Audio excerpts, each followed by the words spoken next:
Here's a small taste of what you expect to see on Serial Geek TV. I've always loved the moment in which the flashback comes to a grinding halt and the Fishman attacks Teela. The way in which the camera moves to create a sense of both urgency and drama is perfect, and once again shows what you can achieve with a limited budget and perfectly timed animation.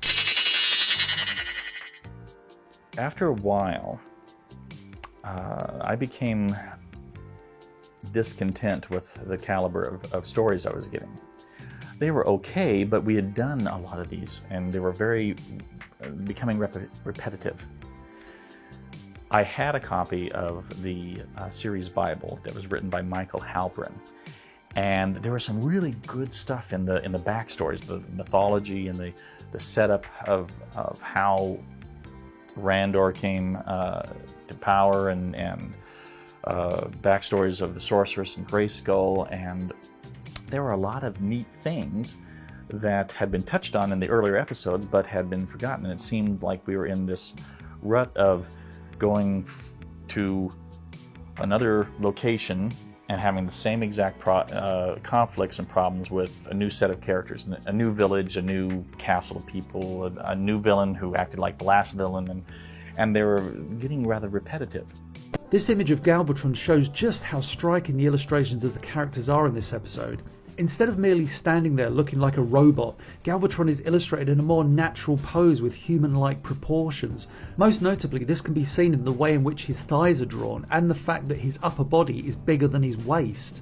A wonderfully short but beautifully animated shot shows both Zorro and Miguel back-to-back dueling with Captain Ramon's officers on a bridge. Although the sequence is brief, it is wonderfully complex, fantastically detailed, and incredibly well directed. In this sequence, Zorro dodges the point of a sword before blocking both thrusting swords. We also see some lines of movement put to good use as the swords, known for their flexibility, flip back from Zorro's defense.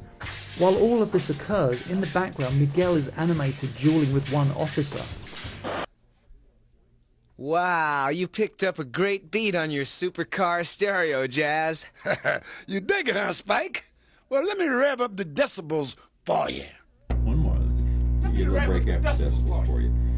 Pick up your pace just a tiny bit, Corey. Okay. Right, a tiny bit. Same reading otherwise. Now this is 3. I mentioned little touches in animation. Just look at when Doyle delivers the pizzas to the girls. Wendy blows him a kiss and he does this little anime salute that we see that all the best Japanese studios worked into their Western produced cartoons. Basically it's a salute that has 2 fingers away from the temple accompanied by a wink.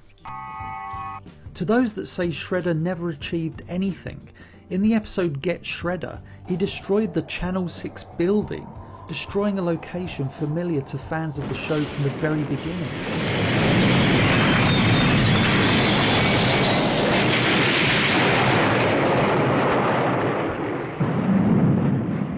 Number 9. Stiletto. Whilst not a fan of knives or weapons of any malicious sort, I was a huge fan of Slyrax's Stiletto mask. The ability to fire out little bursts of energy that could slice through anything. Interestingly, some animation directors would have the dart fired from the mask as bursts of sharp energy, whereas some, actually most directors, would have them emerge as energy bursts but transform into actual darts upon reaching their target. There's a great little animation touch here as Lino scares away the vulture.